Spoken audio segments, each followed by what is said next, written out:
Àjọyọ̀ máa délé mi o. Àjọyọ̀ máa délé mi. Ilé bá mi yẹ mi o. Ilé yẹ mi bá mi o. Àjọyọ̀ máa délé mi. Mo ti sọ fún bàbá mi wípé máa délé mi o. Bẹ́ẹ̀ ti sọ fún màmá mi wípé máa délé mi. Àjọyọ̀ máa délé mi. Olórin ní bàbá tó bí mi lọ́mọ o, Àjí Síkírù mi Àyìndé Àgbájé. Àyìndé Adé bàbá Ṣúkúrà, Ṣẹ̀ríkí Wákà mi bàbá Mọ̀ṣúrà. Olórin ní bàbá tó bí mi lọ́mọ o, Àlàmúsà Aláwù tó gúnjọ́ sí. Ọkọ̀ alóyìn tó pọ̀ lóhùn Ṣùbọ́lá. Ọmọ Bàláwẹ̀ ní Fẹ́dírà. Ọmọ Ṣòdì tó lẹ́pẹ́ tẹ̀dọ̀.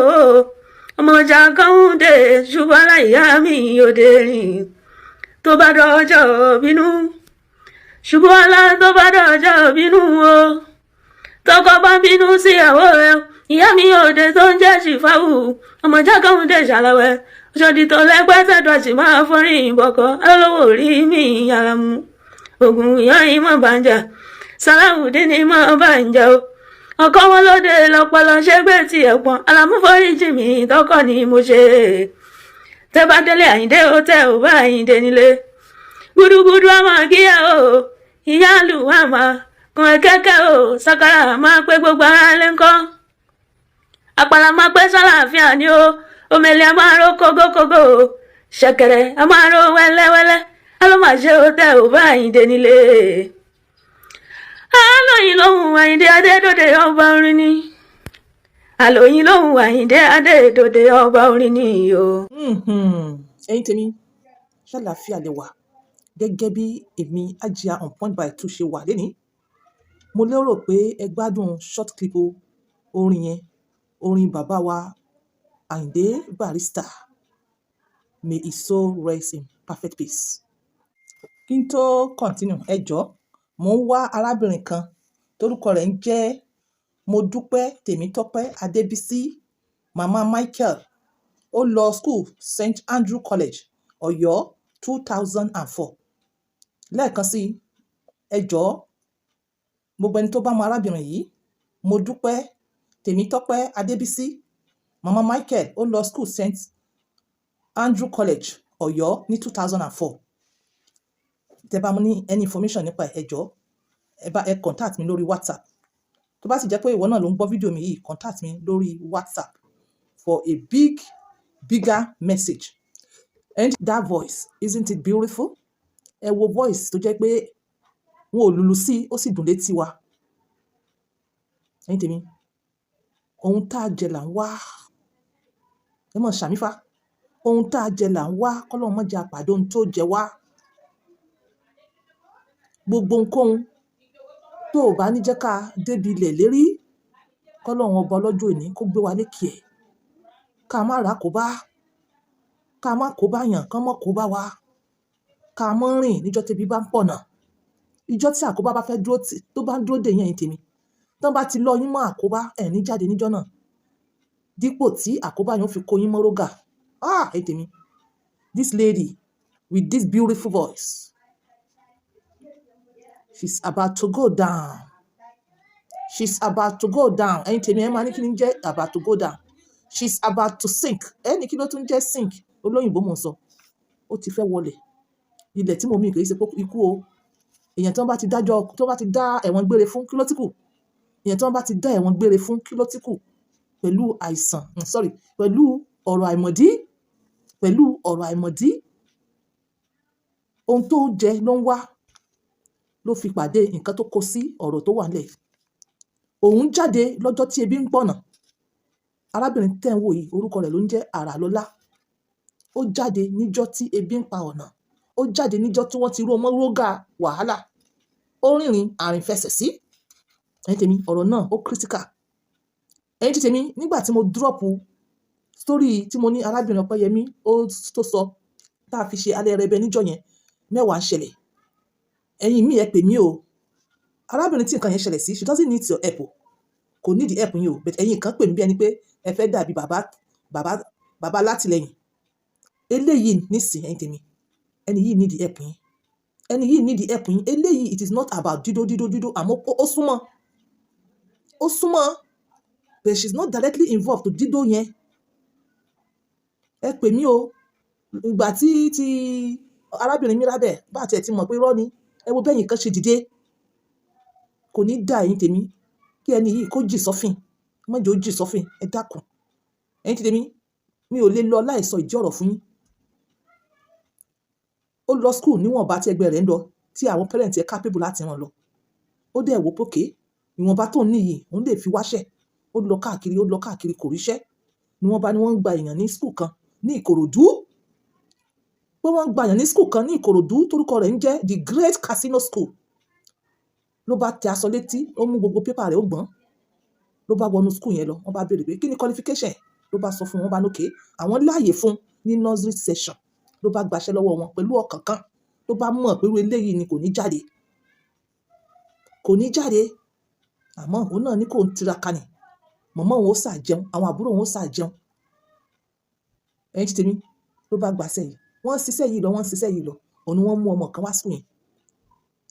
Wọ́n pe orúkọ ọmọ náà ní Àdùkẹ́. Wọ́n ní age ọmọ yẹn náà is 3 years. Ṣé ẹ̀ ń tẹ̀lé mi? Ó ṣà ní ọmọ náà òun wá ní teacher Àdùkẹ́, class ẹ̀ ni wọ́n fi sí. Ó ní The Great Casino School yìí. Ṣó yé yín? Kì í ṣe pé mò ń bá school yẹn polówó. Bẹ̀ school yẹn, ẹ̀yin abiyamọ tòótọ́, ẹ nídìí láti mọ ìhà tí wọ́n kọ sọ́rọ̀ yìí. Wọ́n ní school yẹn, èmi ò bá wọn advertise o, láìsí pé à ń pe school yìí náà pé kí ló dé tó fi rí bẹ́ẹ̀. Wọ́n ní kò sọ́kùnrin ní school yìí, obìnrin ni. Àwọn ọmọ school dẹ̀ ní ọkùnrin àti obìnrin náà làwọn ọmọ school. Ṣùgbọ́n ọkùnrin wà lọ́tọ̀, obìnrin wà lọ́tọ̀. That is ní class. Ọkùnrin máa ń jókòó separate, obìnrin máa ń jókòó separate. Nítorí ọ̀rọ̀ yìí náà níbẹ̀ yìí náà ṣe rí title. Àwọn tí ń ṣe teaching lọ. Ṣó yé yín? Ọmọ yẹn ti ń catch up. Ló bá sàdí níjọ́ kan, ọjọ́ burúkú èṣù bomi mú. Ó lóun bá wà nílé. Ṣé ẹ mọ̀ pé àwọn parent mọ̀ nọ́mbà teacher ọmọ wọn. Ó ní bí ìyá ọmọdé yìí Àdùkẹ́ yìí bó ṣe pè ó nìyẹn. Pé àwọn mọ̀ rí ìkankan lára Àdùkẹ́. Kódà àwọn ti lọ sí hospital. Kí lẹ rí lára Àdùkẹ́? Wọ́n ní wọ́n notice ihò wà níbi abẹ́ rẹ̀. Ọmọ ọdún 3 pé ihò ó wà níbi abẹ́ rẹ̀. Ẹ̀yin tèmi. Ṣé ẹ rí bí mo ṣe ń sọ̀rọ̀ yìí nsìn? Kíní kan wá sí mi lágbárí. Màá sì sọ fún yín. Àmọ́ jẹ́ mọ́ bá lọ. Ọlọ́run ṣe màá rántí. Tí mi bá rántí, ẹ sọ fún mi pé àjà kí ni mo sọ pé wá sí mi lágbárí yẹn. Màá wá tẹ̀ sí ní comment. Bí wọ́n rí kíní kan níbi abẹ́ ọmọ ọdún 3 yìí. Pé bí ẹni pé wọ́n ti nǹkan bọ̀ ní abẹ́, bóyá báírò, wọ́n fi jábàálẹ̀ ẹ̀. Ẹ̀yin tèmi, a'udhu billahi minash shaitani rajim. A'udhu billahi minash shaitani rajim. Ẹ̀yin abiyamọ ayé ẹ dìde. Ẹ̀yin abiyamọ ayé ẹ dìde. Ẹ má jẹ́ kí ọmọ yìí, ẹ má jẹ́ kó lọ ẹ̀wọ̀n àìmọ̀dí.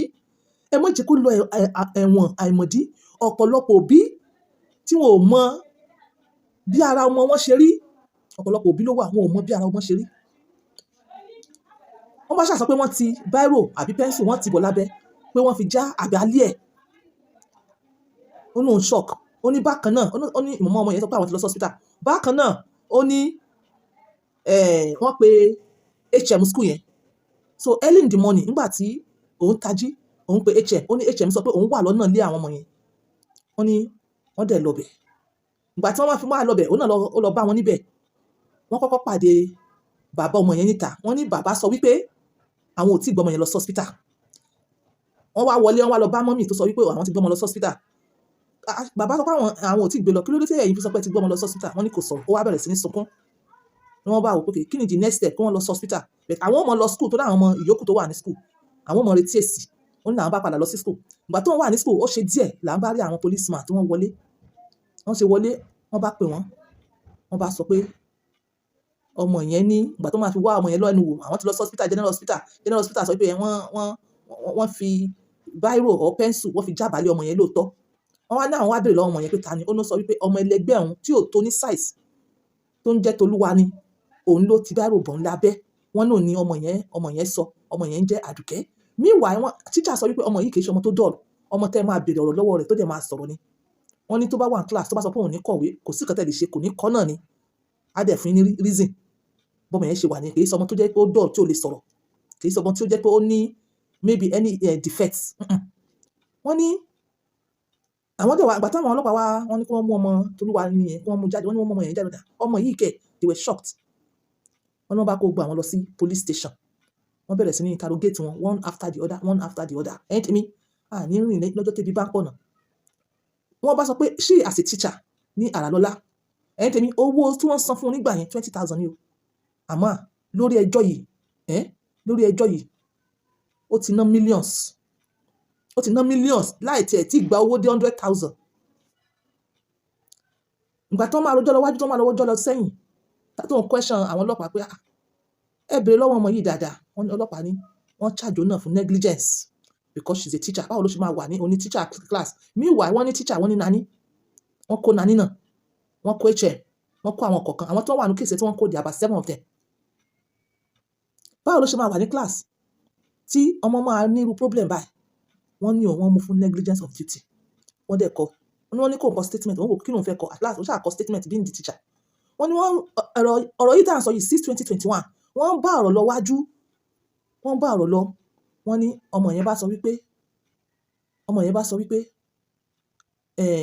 driver ni pé driver because school bus ni wọ́n ní driver ni àwọn parents sọ wípé ìgbà tọ́mọ yẹn dé àwọn rí aṣọ yẹn ó rí bákan but they could not show aṣọ yẹn as evidence ìdí tí àwọn ọlọ́pàá tí wọ́n fi kígbe mọ́ Àràlọ́lá òun ni pé Àràlọ́lá sọ wípé nígbà tẹ́ sọ pé ẹ̀yin ti lọ ṣe test ní general ó yẹ kí àwọn náà lè lọ ṣe test tiwọn káwọn fi confirm anything can happen òun náà fi sọ pé negligence of duty ẹ o sì ní ẹnu àti tó máa question ẹ tèmi ìfẹ́ kọ́lọ̀ yẹn pọ̀ jù àsẹ̀yìnbọ̀ ọmọ yẹn ó dárúkọ àwọn èèyàn like 6 people ó dárúkọ Olúwa ni pò ní ìgbà tó tún yá ọmọ kékeré ó tún ní HM ni ó tún ní èèyàn tó ní school ni ó tún ní driver ni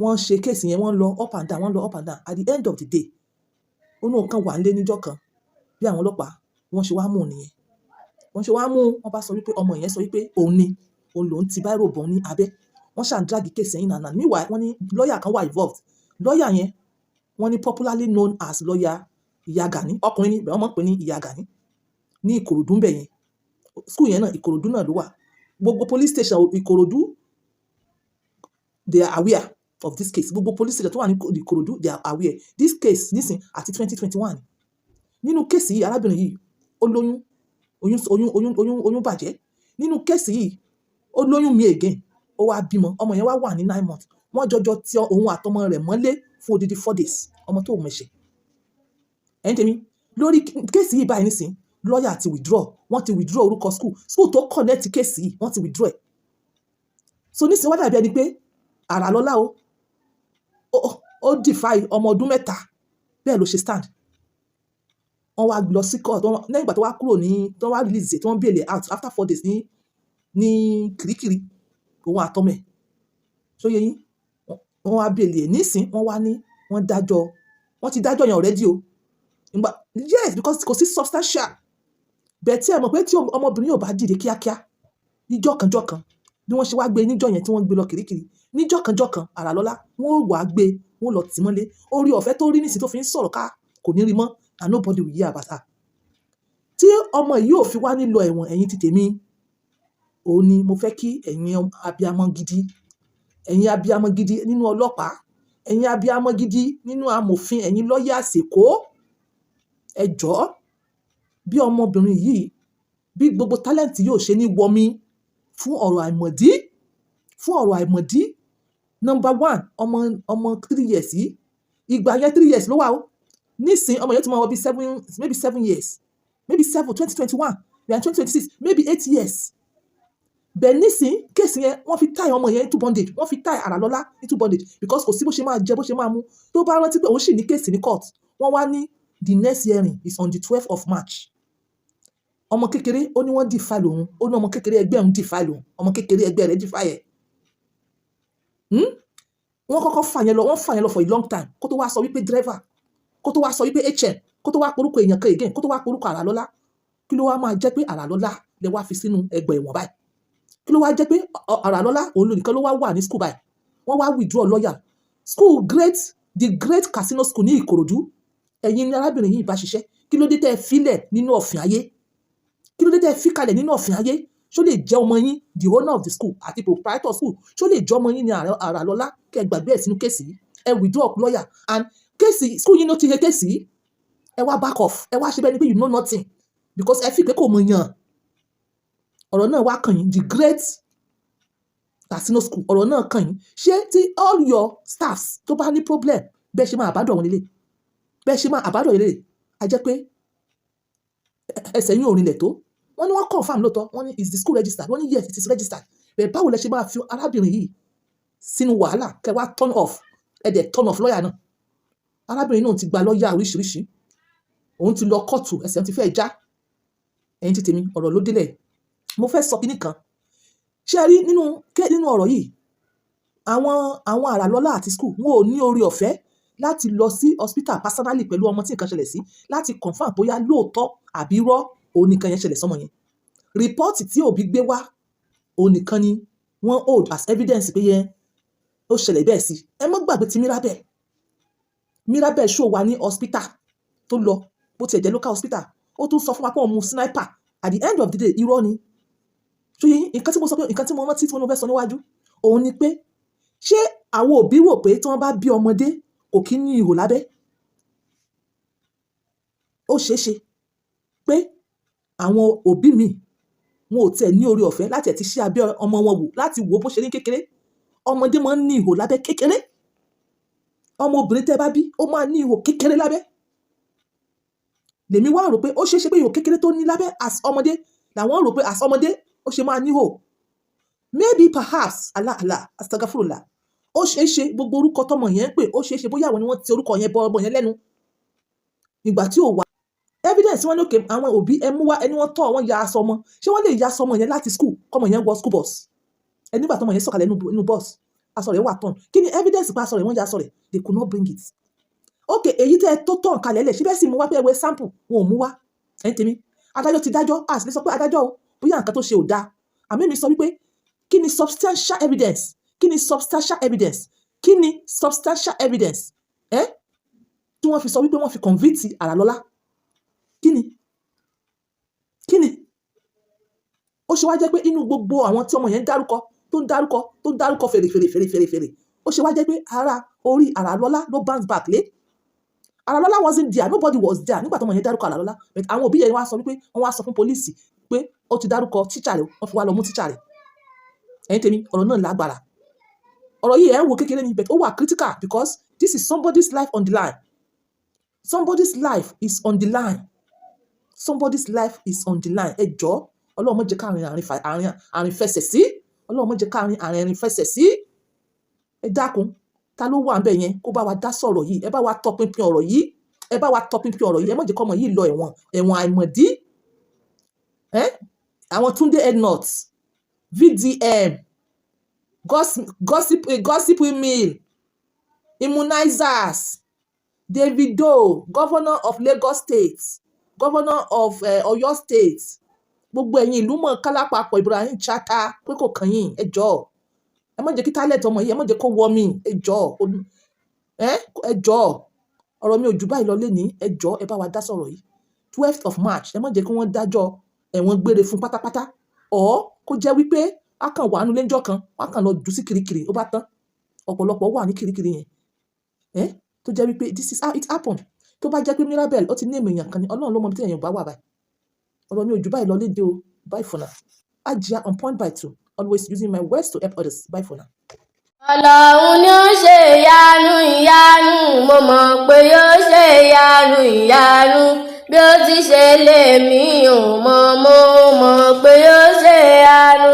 Allah Ọlọ́run ni ó ṣe ìyanu, mo mọ̀ pé yóò ṣe ìyanu. Allah bí ó ti ṣe lèmi ò mọ̀, mo mọ̀ pé yóò ṣe ìyanu.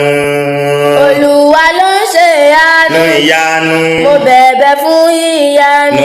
Àmín. Bí ó ti ṣe lèmi ò mọ̀, mo mọ̀ pé yóò ṣe ìyanu. Àmín. Àfọ̀rọ̀ mi ṣe ìyanu.